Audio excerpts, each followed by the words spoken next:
They say a snake can't bite without poison. But what if the poison comes from the hand that used to feed you? This is the story of Chinonso and David, two childhood friends whose bond was so strong, people said they were twins born from different mothers. Indeed. But life has a way of testing love in ways the heart can't always survive. Because sometimes the person you die for is the one who kills you first. Chinonso and David grew up in the dusty streets of Onitsha. They shared everything: food, clothes, even dreams. Chinonso was the brains, calm, focused, always dreaming of a better life. David was the charisma, bold, confident, always finding a way to charm his way through life. Their mothers used to say, if you see one, the other is not far. When Chinonso got a scholarship to study engineering at UNN, David celebrated like it was his own victory. He hugged his friend and said, one day we'll make it big. You with your brain, me with my mouth. Together we'll rise. But fate had other plans. While Chinonso was in school, David struggled. He dropped out after his parents couldn't pay fees and began hustling in Lagos. Chinonso would often send him money, small stipends from his allowance. But every time David saw portraits of Chinonso with his university friends, something dark began to grow inside him. Envy. He's living my dream, he muttered one night. Everyone loves him. They've forgotten me.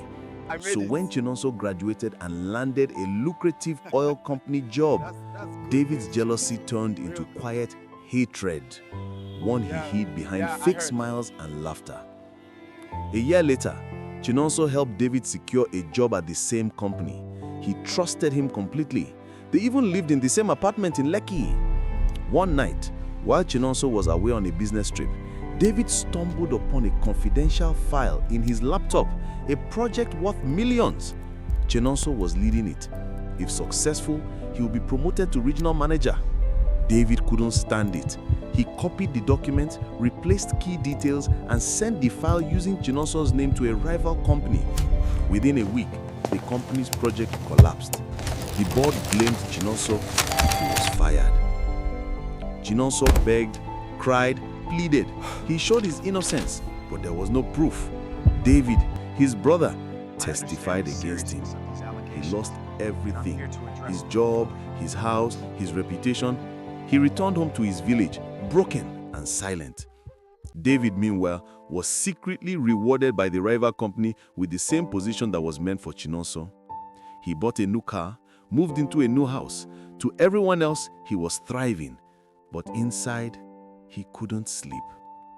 Every night, he saw Chinonso's face, that look of betrayal, that silent question in his eyes. Why, my brother? 3 years later, life turned on David. His company discovered that he had stolen corporate files. He was arrested. In prison, he met a man who was being released that week, a quiet inmate who had once worked for Chinonso's former company. The man said something that shattered David's soul. That boy you betrayed, Chinonso. He was later cleared. The company found the real culprit. They've been trying to find him to apologize and rehire him abroad. David froze. He broke down, crying uncontrollably. After serving his sentence, he returned to Onitsha, not to reclaim life, but to seek forgiveness. He found Chinonso living quietly, teaching young children at a small community center. The once proud engineer now wore simple clothes and a gentle smile. When David saw him, he fell to his knees. "Chinonso, forgive me. I destroyed you.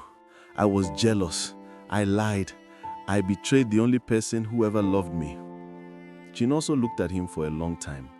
Then he said softly, "I forgave you the day I lost everything.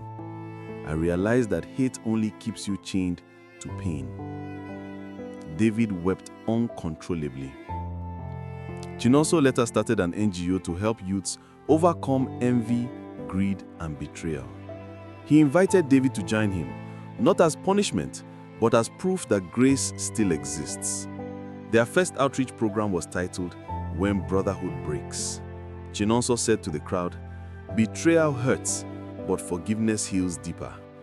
And when you forgive someone who destroyed you, you free yourself from becoming like them.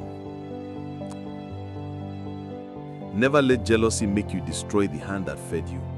Real friendship is not about who shines first. It's about who claps the loudest when the other one wins. I know we all have a David and Chinonso moment in our lives, a time when pride, pain, or forgiveness changed everything.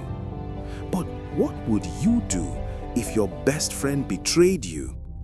Or have you ever been betrayed by someone you trusted? If yes, how did you handle it? Forgiveness or revenge? Tell us in the comments, we will love to know. And if you love watching stories like this, subscribe and turn on the bell notification bell so you never miss the next one. Don't forget to like the video, share, and tag your closest friends. Let them hear this story, because sometimes the ones you trust most need to be reminded of what loyalty truly means.